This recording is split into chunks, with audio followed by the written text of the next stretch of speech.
अमरीकी वेबसाइट एक्सिविस के मुताबिक ट्रंप ने जंगबंदी के बावजूद इसराइल को लबनान पर सर्जिकल स्ट्राइक का ग्रीन सिग्नल दे दिया।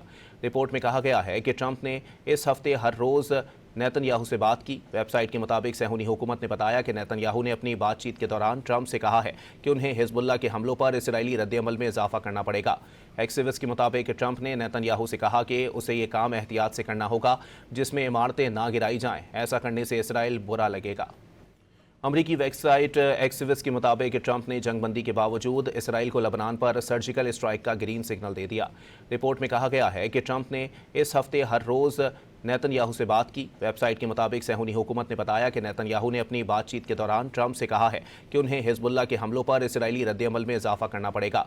एक्सिविस के मुताबिक ट्रंप ने नेतन्याहू से कहा कि उसे ये काम एहतियात से करना होगा जिसमें इमारतें ना गिराई जाएं। ऐसा करने से इसराइल बुरा लगेगा।